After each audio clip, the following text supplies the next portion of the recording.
السلام علیکم ورحمۃ اللہ وبرکاتہ۔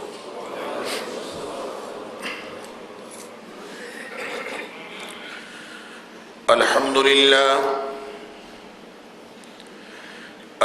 للہ نحمده ونستعینه ونستغفره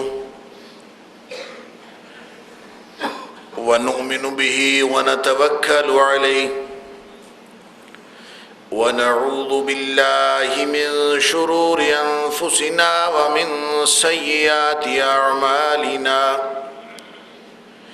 من يهده الله فلا مضل له ومن يضلل فلا هادي له ونشهد أن لا إله إلا الله وحده لا شريك له ونشهد أن محمدًا عبده ورسوله أرسله بالحق بشيرا ونذيرا بين يدي الساعة فمن يطع الله ورسوله فقد رشد واهتدى ومن يعص الله ورسوله فقد ضل وغوى فإنه لا يضر إلا نفسه ولا يضر الله شيئا نسأل الله ربنا أن يجعلنا ممن يطيعه ويطيع رسوله ويتبع رضوانه ويجتنب سخطه فإنما نحن به وله أما بعد فإن خير الحديث كتاب الله وخير الهدي هدي محمد صلى الله عليه وآله وسلم وشر الأمور محدثاتها وكل محدثة بدعة وكل بدعة ضلالة وكل ضلالة في النار فأعوذ بالله السميع العليم من الشيطان الرجيم من همزه ونفخه ونفثه بسم الله الرحمن الرحيم فهل ينظرون إلا الساعة أن تأتيهم بغتة فقد جاء أشراطها فأنى لهم إذا جاءتهم ذكراهم فاعلم أنه لا إله إلا الله واستغفر لذنبك وللمؤمنين والمؤمنات والله يعلم متقلبكم ومثواكم۔ پھر کیا یہ لوگ اس بات کا انتظار کر رہے ہیں کہ ان کے اوپر اچانک قیامت آ جائے، حالانکہ اس کی شرائط، اس کی نشانیاں، اس کے آثار تو پہلے ہی ظاہر ہو چکے ہیں۔ پھر جب یہ قیامت آ گئی تو ان کو اس وقت نصیحت پکڑنے کا کوئی فائدہ نہیں ہوگا۔ بس اے حبیب صلی اللہ علیہ وآلہ وسلم، آپ جان رکھیے کہ اللہ کے سوا کوئی الہ نہیں ہے۔ آپ کا کام یہ ہے کہ آپ اپنے لیے بھی اور مومنین اور مومنات کے لیے اللہ سے مغفرت طلب کرتے رہیں، اور اللہ ہی جانتا ہے کہ تمہارے لوٹنے کی جگہ کون سی ہے اور تمہارا آخری ٹھکانہ کون سا ہے۔ صدق اللہ العظیم۔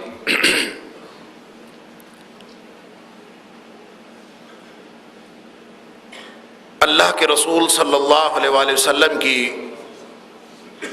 بتائی ہوئی قیامت کی نشانیاں اور اس کے آثار کا تذکرہ جاری ہے۔ اللہ تعالی ہمیں اس بات کی توفیق عطا فرمائے کہ ہم ان نشانیوں کے تذکرے سے نصیحت پکڑ سکیں اور اپنے اعمال کی اس طرح سے اصلاح کر لیں جس طرح اللہ تعالیٰ کو پسند ہے۔ تو ایک حدیث گزشتہ جمعہ میں نے عرض کی تھی حضرت جابر بن عبداللہ انصاری رضی اللہ تعالیٰ عنہ اس کے راوی ہیں کہ رسول اللہ صلی اللہ علیہ وآلہ وسلم نے کعب بن عجرہ رضی اللہ تعالیٰ عنہ کو پکڑ کے ان کو خطاب کرتے ہوئے آپ نے فرمایا کہ اے کعب، بیوقوفوں کی حکومت سے بچ کے رہنا، اللہ تجھے احمقوں کی حکومت سے بچائے، اعاذک اللہ من امارت السفہاء۔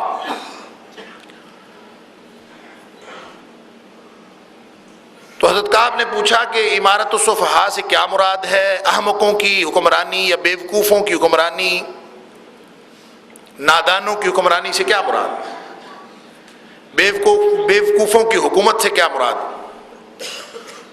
تو آپ صلی اللہ علیہ وآلہ وسلم نے وضاحت فرمائی کہ میرے بعد کچھ لوگ ایسے حکمران آئیں گے، امراء یکونون بعدی، میرے بعد کچھ لوگ ایسے ہوں گے لا یقتدون بہدی ولا یستنون بسنتی،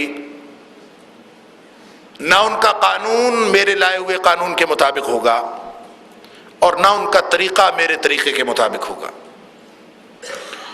وہ لوگ ہیں جن کی حکومت کو رسول اللہ صلی اللہ علیہ وسلم نے امارت السفہاء، احمقوں کی حکومت قرار دیا۔ پھر آپ نے فرمایا تم نے کیا کرنا ہے کہ جس شخص نے ان کا ساتھ دیا، ان کی کسی بات کی تصدیق کی، کیونکہ وہ جھوٹے لوگ ہیں جن کی ہدایت اللہ کے رسول صلی اللہ علیہ وسلم والی ہدایت نہیں، جن کا قانون اللہ کے رسول صلی اللہ علیہ وآلہ وسلم والا قانون نہیں، اور جن کا طریقہ اللہ کے رسول صلی اللہ علیہ وسلم والا طریقہ نہیں، جن کی پالیسیاں، جن کی داخلہ خارجہ پالیسی رسول اللہ صلی اللہ علیہ وسلم سے لی ہوئی نہیں۔ تو فرمایا یہ جھوٹے لوگ ہیں، وَمَن صَدَّقَهُمْ بِكَذِبِهِمْ، جس نے ان کے جھوٹ کی تصدیق کی، وَأَعَانَهُمْ عَلَى ظُلْمِهِمْ، اور ان کے اس غلط طریقہ کار پر جو ظلم پر مبنی ان کی حکومت تھی، جو ظلم پر مبنی ان کی پالیسیاں تھیں، فرمایا ان کے ساتھ جس نے بھی تعاون کیا ان کی مدد کی، تو پھر یاد رکھو فَإِنَّهُمْ لَيْسُوا مِنِّي وَلَسْتُ مِنْهُمْ، ان کا پھر میرے ساتھ کوئی تعلق نہیں ہے، نہ میرا ان کے ساتھ کوئی تعلق ہے۔ وَلَا يَرِدُوا عَلَيَّ حَوْضِي، پھر وہ میرے پاس میرے حوض پر کبھی نہیں آ سکیں گے، یا پھر یہ فرمایا وَلَا يَرِدُوا عَلَى حَوْضِي، وہ میرے حوض پر کبھی نہیں آئیں گے۔ اور پھر فرمایا ہاں مَن لَّمْ يُصَدِّقْهُمْ بِكَذِبِهِمْ، جنہوں نے ان کی تصدیق نہیں کی، ان کے جھوٹ کے ساتھ نہیں چلے، ان کی پالیسیوں کو نہیں مانا، ان کے جھوٹ کو جھوٹ کہا، ان کی غلط بات کو غلط کہا، وَلَمْ يُعِنْهُمْ عَلَى ظُلْمِهِمْ، اور ان کے ظلم کے ساتھ ان کے ساتھ تعاون نہیں کیا ان کے ظلم پر، فرمایا فَإِنَّهُمْ مِنِّي وَأَنَا مِنْهُمْ، وہ میرے ہیں اور میں ان کا ہوں۔ اور فرمایا ان قریب میرے پاس میرے حوض پر تشریف لائیں گے، آئیں گے میرے پاس۔ اللہ اکبر۔ اب یہ اتنی بات رسول اللہ صلی اللہ علیہ وسلم نے ارشاد فرما کے روک نہیں دی، بات جاری رکھی، اور خطاب جو کعب بن عجرہ کو تھا وہ بھی جاری رکھا، پھر خطاب کیا، پھر کہا یا کعب۔ اب اس کا مطلب یہ ہے کہ اگر ایسے حالات ہو جائیں تو ہمیں کرنا کیا ہے، ہمیں جانا کدھر ہے؟ تو اس کے بعد رسول اللہ صلی اللہ علیہ وسلم نے 4 باتوں کا ذکر فرمایا، اور ایک پھر اگلی بات اس ساری چیزوں کا خلاصہ بتا دیا کہ ہمارا طرز عمل کیا ہونا چاہیے۔ گویا آپ نے چیزیں تو ٹکڑوں میں بیان فرمائیں، لیکن سیاق و سباق بتاتا ہے کہ اگر احمقوں کی حکومت سے تمہارا واسطہ پڑ جائے، اگر تم ایسے نادانوں کی حکومت میں آ جاؤ تو ان کی پالیسیوں کی تصدیق بھی نہیں کرنی، ان کے ساتھ جڑنا بھی نہیں، ان کے ساتھ تعاون بھی نہیں کرنا، کسی کی بات کو تسلیم نہیں کرنا، اس لیے کہ ہم تو تسلیم کرتے ہیں اللہ کے قانون کو، رسول اللہ صلی اللہ علیہ وسلم کی ہدایت کو، اللہ کے رسول کے طریقے کو، اور اگر وہ کوئی بھی حکمران، کوئی بھی سیاستدان، کوئی بھی بڑا، کوئی بھی امیر، وہ جیسے مرضی حکومت کر رہا ہو، اگر اس کا اللہ اور اس کے رسول کی پالیسیوں سے تعلق نہیں تو ہمارا بھی ان کے ساتھ کوئی تعلق نہیں۔ اس لیے کہ اگر ہم نے ان کے ساتھ تعاون کیا تو رسول اللہ صلی اللہ علیہ وسلم کا اعلان براءت ہے پھر ہم سے، آپ کا اعلان لا تعلقی ہے پھر ہم سے۔ اگر ہم نے ان کے ساتھ تعلق جوڑا تو یہ تو فیصلہ ہم نے کرنا ہے نا کہ ہم اللہ کے رسول صلی اللہ علیہ وسلم کا ساتھ چاہتے ہیں یا نہیں چاہتے۔ اگر ہم چاہتے ہیں تو احمقوں کی حکمرانی سے ہمیں جان چھڑانا پڑے گی، ان سے تعلق ختم کرنا پڑے گا۔ پھر کر رہے کیا؟ تو رسول اللہ صلی اللہ علیہ وسلم نے 4 باتیں فرمائی۔ فرمایا یا کعب الصوم جنہ، یہ جو روزہ ہے نا یہ بہت بڑی شیلڈ ہے، بہت بڑی ڈھال ہے۔ اور پھر فرمایا والصدقۃ تطفئ الخطیہ، یہ جو صدقہ خیرات کرنا ہے، مال خرچ کرنا ہے یا اپنی جان خرچ کرنا ہے۔ صدقہ صرف مال خرچ کرنے کا نہیں ہوتا، جان خرچ کرنے کا بھی صدقہ ہوتا۔ آپ اپنی کوئی بھی چیز کسی کے فائدے کے لیے صرف اس غرض سے خرچ کرے کہ میرا اللہ راضی ہو جائے، وہ چاہے مال ہو چاہے جان ہو۔ آپ اپنی قوت لگاتے ہیں، آپ اپنا وقت لگاتے ہیں، آپ اپنا آپ لگاتے ہیں، آپ اپنا خاندان لگاتے ہیں، آپ کسی کی مدد کرتے ہیں، تو صدقہ جو ہے وہ صرف مال نہیں ہے، صدقہ اپنی جان کا بھی ہے، صدقہ ہر چیز کا ہے۔ کوئی استعمال کی چیز آپ کسی کو دے دیتے ہیں صرف اس غرض سے کہ میرا اللہ راضی ہو جائے تو وہ بھی صدقہ ہے۔ یا پھر آپ کسی کی مدد کرتے ہیں اپنی جان کے ساتھ، اپنی صلاحیتیں استعمال کرتے ہیں، چاہے آپ صرف ایک ٹیلی فون ہی کرتے ہیں لیکن آپ اپنی صلاحیتیں استعمال کرتے ہیں، اپنے وسائل استعمال کرتے ہیں، اپنا وقت لگاتے ہیں، یہ بھی صدقہ ہے۔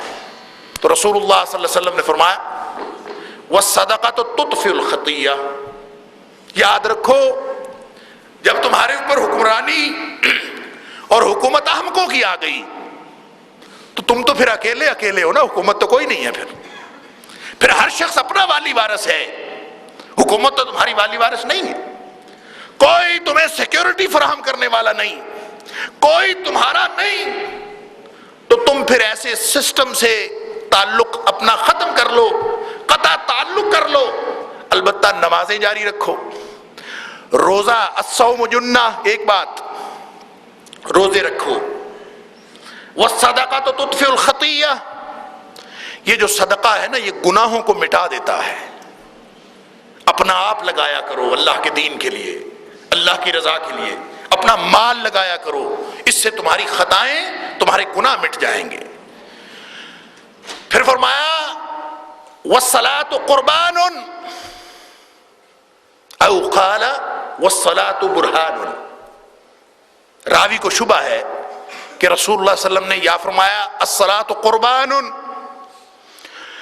ایسے دور میں نماز کو قائم کرنا ہی تمہاری قربانی ہے، الصلاۃ قربان، یا پھر فرمایا الصلاۃ برہان، دنیا کے فلسفے، دنیا کی دلیلیں، دنیا کی پالیسیاں، بڑے بڑے لوگ، بڑے بڑے منہ، بڑے بڑے وسائل، بڑے بڑے ذرائع کمیونیکیشن کے، میڈیا، جھوٹ ہر طرف، تو تمہارے پاس کیا ہے؟ تمہارے پاس تو کچھ بھی نہیں ہے۔ فرمایا الصلاۃ برہان، تمہاری دلیل نماز ہے، تم نماز پڑھو گے اللہ تمہارے لیے اس کو حجت اور دلیل بنا دے گا۔ 3 باتیں ہو گئی، اور چوتھی بات رسول اللہ صلی اللہ علیہ وسلم نے پھر کعب کو خطاب کیا، یا کعب یہ بات ذہن میں رکھنا، انہو لا يدخل الجنہ لحم نبت من سحت،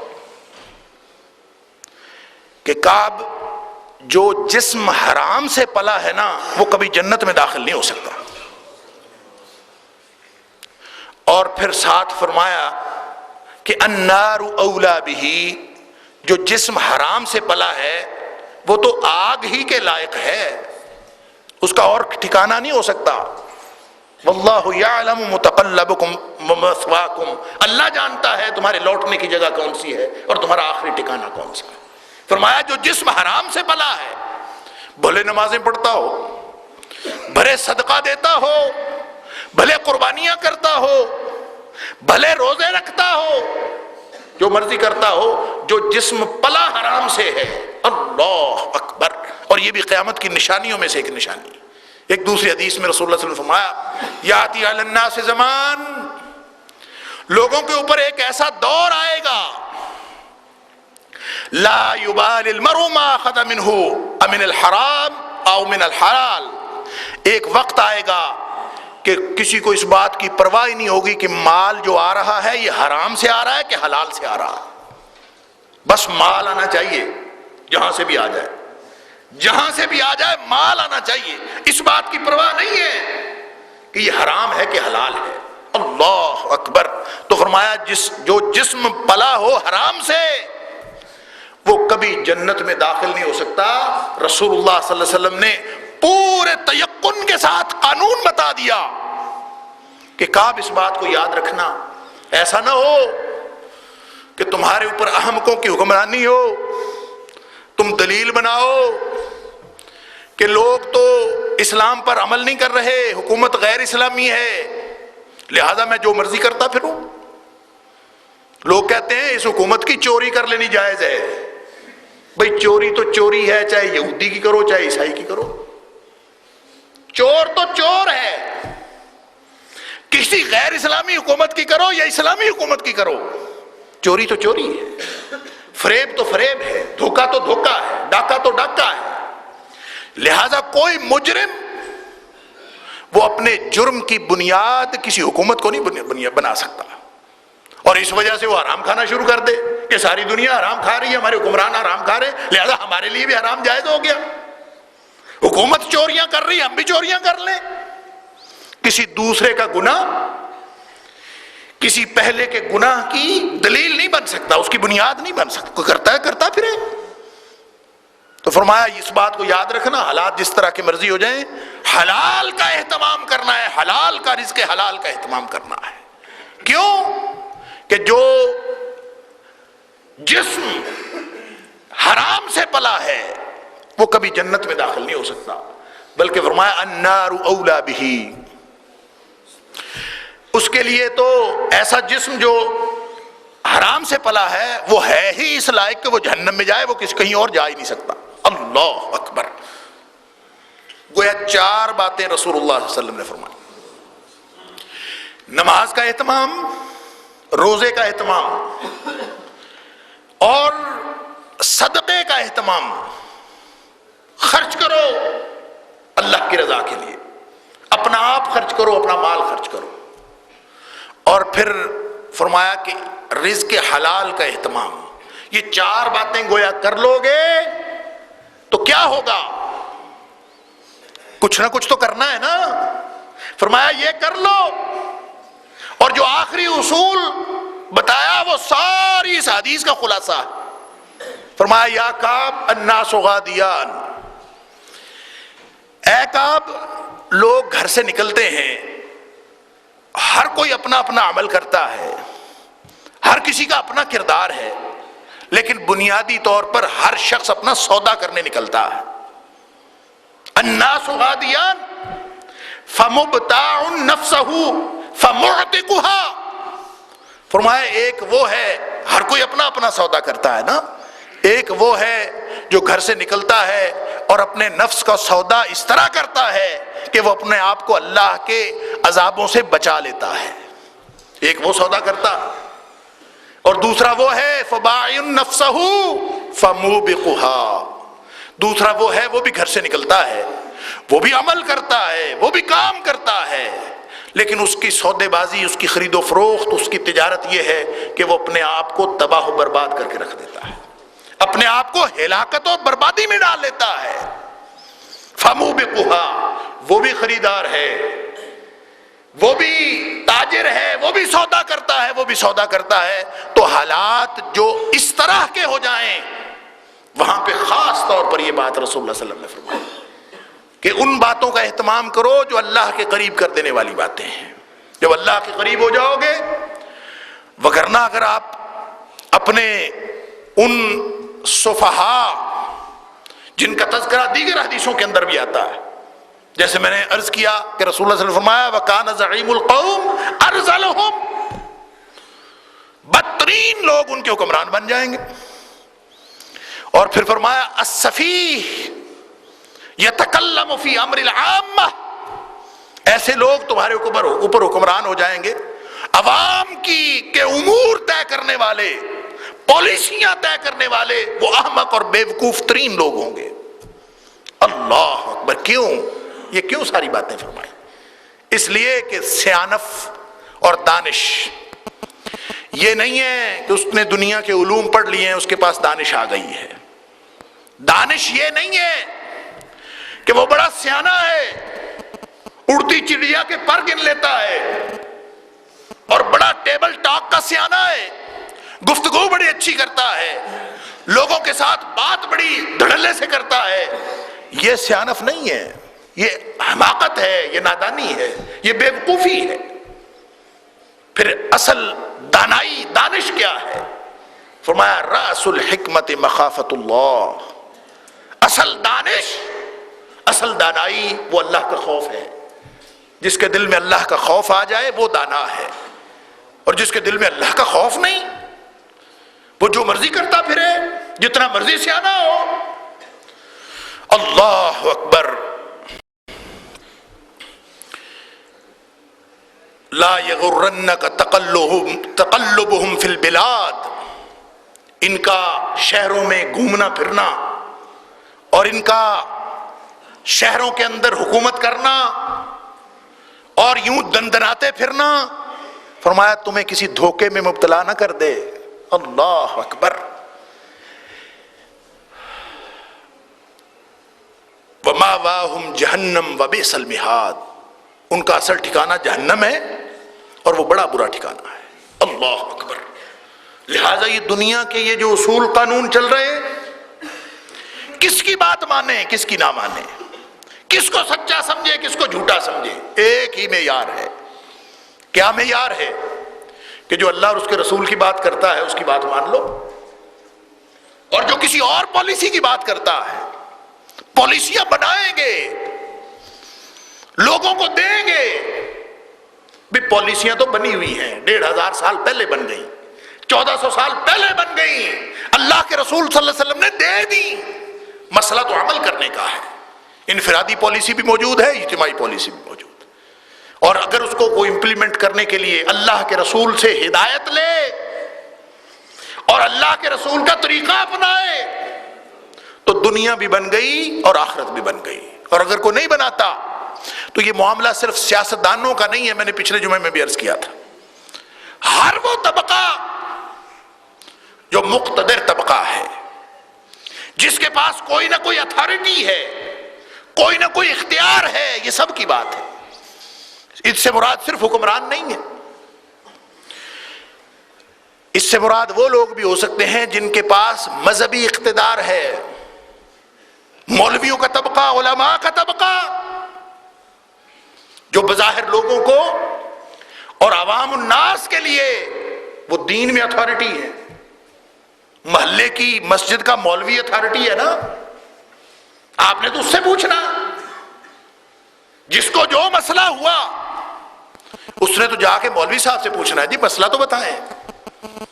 اب اگر اللہ نے اس کو ہدایت دی ہے، اگر وہ اللہ کے رسول سے ہدایت لیتا ہے، اور اگر وہ اللہ کے رسول صلی اللہ علیہ وسلم سے طریقہ لیتا ہے، تو پھر وہ آپ کو اللہ کے رسول کے ساتھ جوڑ دے گا اور اللہ کے ساتھ جوڑ دے گا۔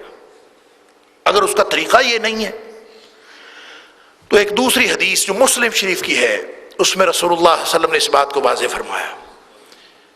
فرمایا کہ یکون فی آخر الزمان، آخری زمانے میں جو قیامت کا زمانہ ہے وہاں پہ کچھ لوگ ایسے ہوں گے، دجالون کذابون، جھوٹے لوگ ہوں گے، فریب دینے والے لوگ۔ دجال کا مطلب ہوتا ہے فریب دینے والا، اور وہ دجال جو کانا دجال، سب سے بڑا دجال جو آنا ہے وہ اس لیے ہے کہ اس سے بڑا دھوکے باز دنیا کائنات میں کوئی نہیں ہوا، سب سے بڑا دھوکے باز وہ ہوگا۔ اور فرمایا وہ اکیلا نہیں، بہت سارے دھوکے باز آئیں گے۔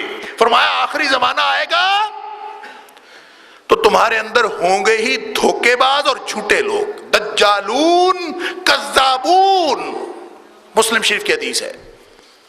اور پھر ان کی نشانی بتائی، فرمایا وَيَأْتُونَكُمْ مِنَ الْأَحَادِيثِ بِمَا لَمْ تَسْمَعُوا أَنْتُمْ وَلَا آبَاؤُكُمْ، وہ تمہیں وہ حدیثیں سنائیں گے آ کے۔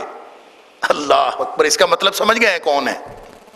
وہ حدیثیں سنائیں گے، یاتونکم من الاحادیث، ایسی ایسی باتیں آ کے بتائیں گے، بما لم تسمعوا انتم ولا آباؤکم، نہ جو تم نے کبھی سنی نہ تمہارے آبا و اجداد نے کبھی سنی، نئی بنا بنا کے،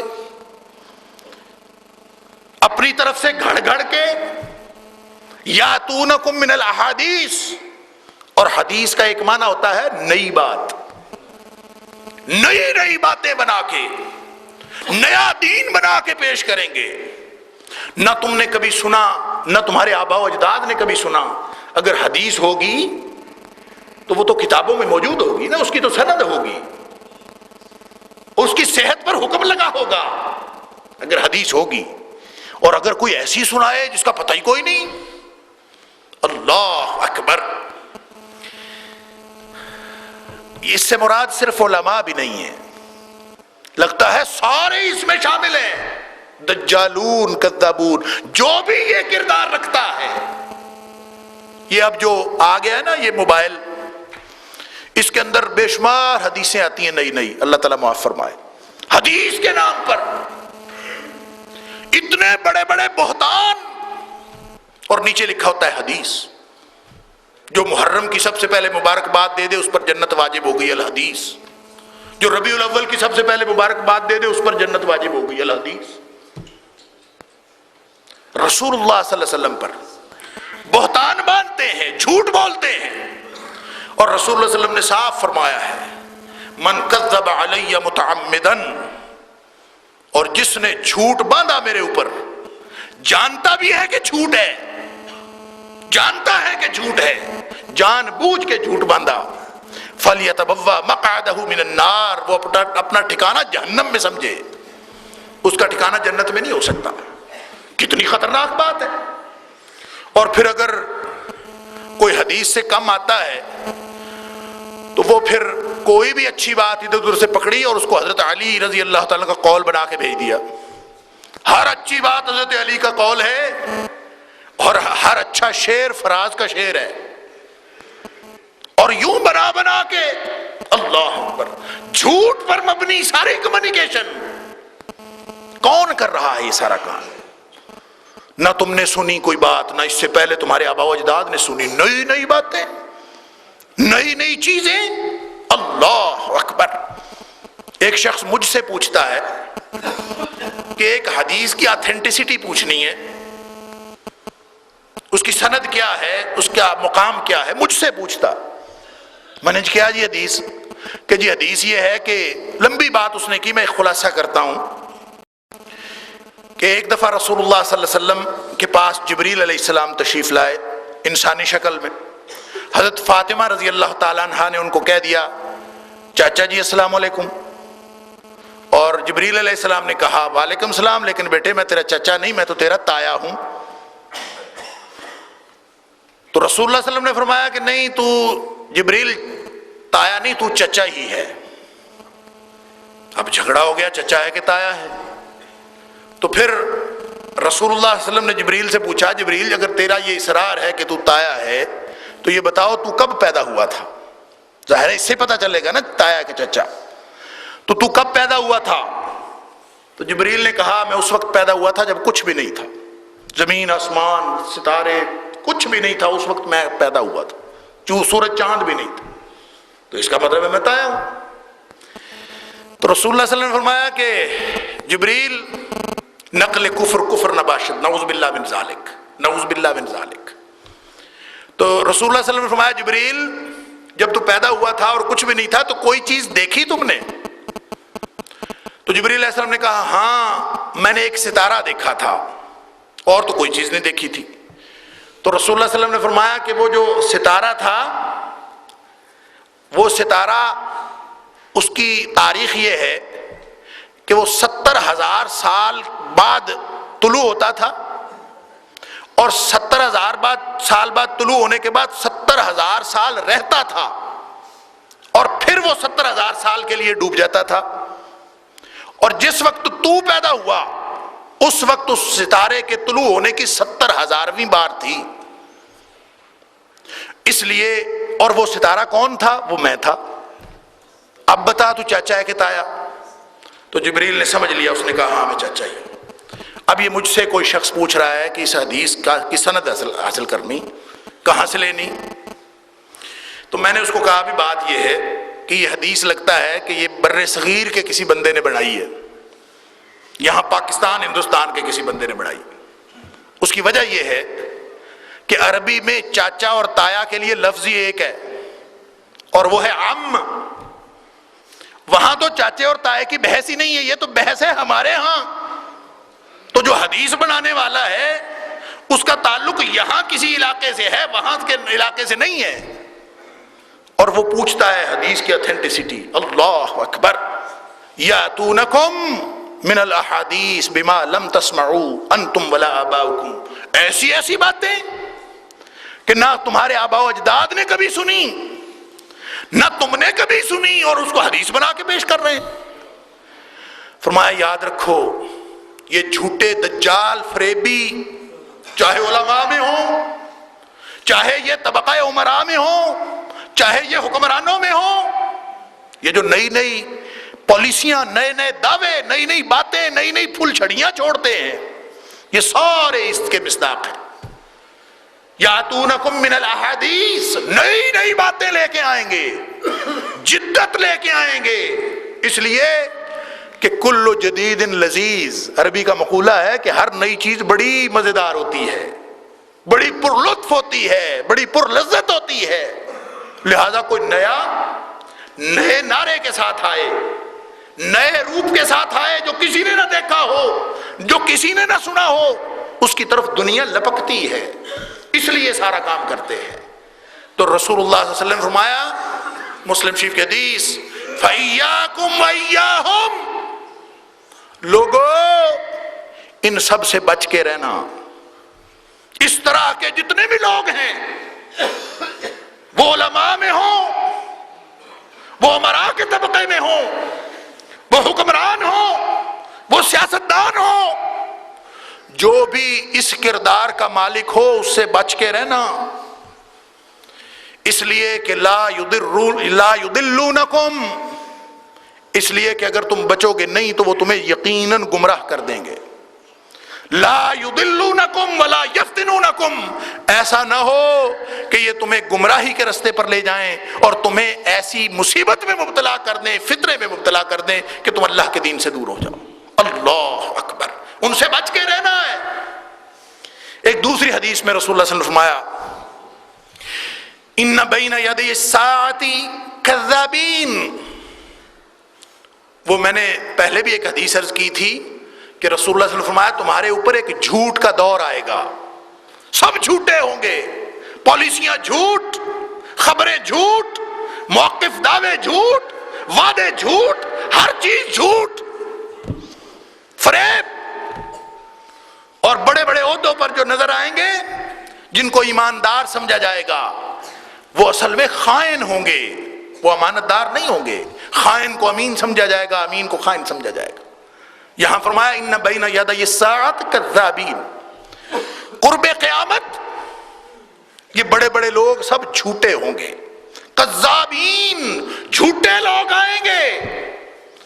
تم نے کیا کرنا ہے؟ فاحذروہم، ان کی چکنی چپڑی باتوں میں نہ آ جانا، فاحذروہم، ان سے بچ کے رہنا۔ اگر بچنا ہے، اگر اللہ اور اس کے رسول صلی اللہ علیہ وسلم کے ساتھ تعلق قائم رکھنا ہے پھر ان سے بچنا پڑے گا۔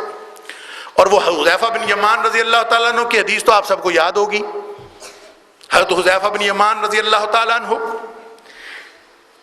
جن کی حدیث مختلف کتابوں کے اندر، بخاری مسلم میں بھی موجود ہے، مسند احمد کے اندر موجود ہے، اور دیگر کتابوں میں موجود ہے۔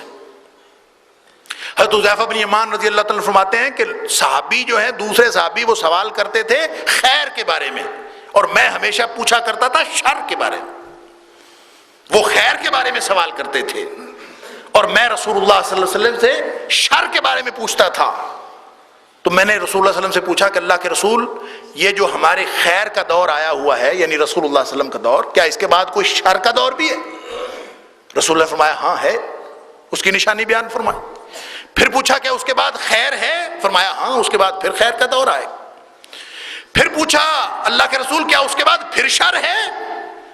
فرمایا ہاں، اس کے بعد پھر ایک شر کا دور ہے، اور یہ جو شر کا دور رسول اللہ صلی اللہ علیہ وسلم نے فرمایا، لگتا ہے کہ یہ آخری دور ہے۔ کیوں؟ اس لیے کہ مسند احمد کی روایت کے مطابق اس کے بعد جب حضرت حذیفہ نے پوچھا کہ اس کے بعد کیا ہوگا، اس شر کے بعد، تو رسول اللہ صلی اللہ علیہ وسلم نے فرمایا اس کے بعد دجال آ جائے گا، گویا یہ آخری شر ہے۔ تو حضرت حذیفہ پوچھتے ہیں اس کی نشانی کیا ہے، اس شر میں کیا ہوگا؟ تو رسول اللہ صلی اللہ علیہ وسلم نے فرمایا کہ دعاۃ الی ابواب جہنم،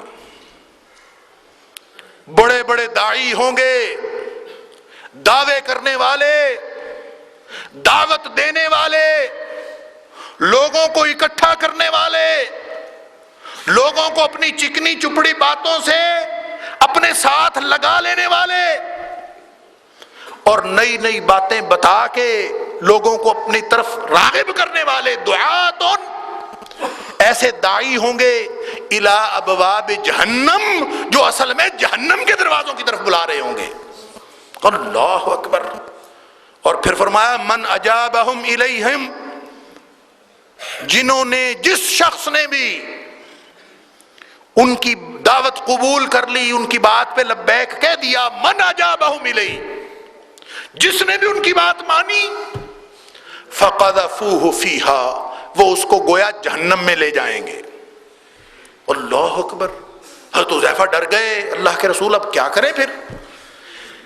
ایسا دور، داعی، مولوی، علماء، عمراء، حکمران، سیاستدان، سب بلانے والے، ہر شخص وہ اپنی طرف بلاتا ہے۔ فرمایا جتنے بھی بلانے والے ہیں سب اصل میں دعات الی ابواب جہنم ہے، جہنم کے دروازوں کی طرف بلانے والے، اور جس نے ان کی دعوت پہ لبیک کہا وہ جہنم میں چلا گیا۔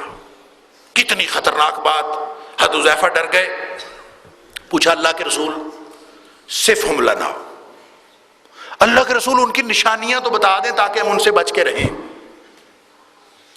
تو رسول اللہ صلی اللہ علیہ وسلم نے جو نشانی بتائی، سچویشن، صورتحال پہلے سے بھی زیادہ خطرناک ہو گئی۔ آپ نے فرمایا ہم من جلدتنا ویتکلمون بألسنتنا، وہ ہمارے جیسے ہوں گے اور ہماری زبان میں ہی باتیں کریں گے، ہمارے جیسے ہوں گے، ہماری زبان میں ہی باتیں کریں گے، گویا ظاہری طور پر کوئی پہچان ہی نہیں ہوگی گدھا کون اور گھوڑا کون، پتہ ہی نہیں چلے گا سچا کون اور جھوٹا کون۔ تو اس سے زیادہ خطرناک بات اور کیا ہو سکتی؟ اللہ اکبر، کہ اتنے سارے لوگ، اتنے سارے بلانے والے، کوئی کسی طرف کھینچتا ہے، کوئی کسی طرف کھینچتا ہے، کسی نے اپنا کوئی ایک گروپ بنایا ہوا ہے، کسی نے اپنی پارٹی بنائی ہوئی ہے، کسی نے اپنا فرقہ بنایا ہوا ہے، کوئی کدھر کھینچتا ہے، کوئی کدھر کھینچتا ہے۔ فرمایا دعات الی ابواب جہنم، یہ سارے کے سارے جہنم کی طرف بلانے والے ہیں۔ حضرت حذیفہ نے نشانی پوچھی، نشانی پہلی صورتحال سے بھی زیادہ خطرناک صورتحال اختیار کر لی کہ وہ تو ایسے ہی ہیں، شکلیں ہماری جیسی، جسم ہمارے جیسے، لباس ہمارے جیسا، ظاہر ہمارے جیسا، اور بات بھی کریں گے تو ہماری زبان میں بات کریں گے۔ اللہ کے رسول پھر میں کیا کروں جب میں وہاں ہوں؟ تو اتنی خطرناک صورتحال میں میں جب ہوں تو پھر میں کیا کروں؟ اللہ اکبر۔ تو رسول اللہ صلی اللہ علیہ وسلم نے فرمایا تلزم جماعت المسلمین و امامہم، دیکھ لینا اگر کہیں کوئی جماعت المسلمین ہو، مسلمانوں کا کوئی اجتماع ہو اور ان کا امام ہو، ان کا خلیفہ ہو، تو ان کے ساتھ جڑ جانا۔ اس کا مطلب یہ نہیں ہے کہ کوئی جماعت انہی جماعتوں میں سے اپنا نام جماعت المسلمین رکھ لے اور ان کے ساتھ جڑ جانا۔ اس کا مطلب یہ ہے، اور اس کی وضاحت دوسری حدیث کے اندر آتی ہے۔ مثلاً ایک حدیث کے اندر آیا، ایک روایت، حدیث یہی ہے، مختلف روایات ہیں، مختلف الفاظ۔ ایک روایت میں آیا کہ اگر کوئی اللہ کا خلیفہ تجھے زمین میں نظر آئے، وَإِن رَأَيْتَ عَلَى الْأَرْضِ خَلِيفَةَ اللَّهِ فِي الْأَرْضِ، إِن رَأَيْتَ خَلِيفَةَ اللَّهِ عَلَى الْأَرْضِ، اگر زمین میں کسی مقام پر، کسی جگہ پر کوئی ایسا شخص نظر آئے جس نے زمین پر اللہ کے احکام نافذ کیے ہوئے ہوں، اللہ کا دین نافذ کیا ہوا ہو، فلزم ہو، تو اس کے ساتھ جڑ جانا۔ بلکہ ایک روایت میں آیا کہ اگر تو پوری زمین میں، روح زمین میں دیکھ، کہیں پہ کوئی ایسا شخص نظر آئے کہ جو اللہ کا خلیفہ ہو، تو پھر وہ چاہے اتنا سخت ہو، جالد زہرک وَأَخَذَ مَالَكَ، وہ چاہے اتنا سخت ہو کہ تیری پشت پر کوڑے لگائے اور تیرا مال بھی ہڑپ کر لے، اگر وہ زمین پر اللہ کا خلیفہ ہے، اگر اس نے نظام اللہ کا نافذ کیا ہے، فلزم ہو، تو اس کے ساتھ جڑ جانا۔ یہ وضاحت فرمائی جماعت المسلمین کی۔ اس کا مطلب یہ نہیں ہے کہ کوئی گروپ اپنا نام جماعت المسلمین رکھ لے تو اس کے ساتھ جڑ جانا۔ حرکتیں وہی، کام وہی۔ تو حضرت حذیفہ رضی اللہ تعالیٰ عنہ پھر پوچھتے ہیں، وقت ہو گیا کہ اللہ کے رسول اگر کوئی ایسا خلیفہ ہی نہ ہو، ایسی جگہ ہی کوئی نہ ہو، کوئی نہیں ملا، کوئی ایسا نظام قائم نہیں ہوا، تو رسول اللہ صلی اللہ علیہ وسلم نے فرمایا پھر کام یہ کرنا، فَاعْتَزِلْ تِلْكَ الْفِرَقَ كُلَّهَا، تو پھر ان سب سے لا تعلقی اختیار کر لینا، کسی کے ساتھ نہیں جڑنا۔ کیوں؟ تو جڑے گا کسی کے ساتھ، یہ تجھے جہنم کی طرف لے جائیں گے۔ فَاعْتَزِلْ تِلْكَ الْفِرَقَ كُلَّهَا، ان سارے گروپوں سے اپنے آپ کو قطع تعلق کر لینا، ان کو چھوڑ دینا۔ تو ظاہر ہے گروپوں کو چھوڑ کر اکیلے زندگی بسر کرنا کوئی چھوٹی بات ہے، یہ تو بڑا مشکل معاملہ ہے۔ تو رسول اللہ نے فرمایا کوئی مسئلہ نہیں، وَلَوْ أَن تَمُوتَ وَأَنْتَ عَادٌ بِجِذْلِ شَجَرَةٍ، چاہے تیری موت اس عالم میں آئے کہ تجھے دنیا میں کوئی پوچھنے والا نہ ہو، جنگل میں جا کے درختوں کی جڑیں چبا کے تجھے زندگی گزارنا پڑے، اور اس حالت میں تیری موت آ جائے تو بھی تو ان سارے گروہوں سے علیحدہ ہو جانا۔ اللہ تعالی ہمیں سمجھ اور عمل کی توفیق عطا فرمائے۔ وآخر دعوانا الحمد للہ۔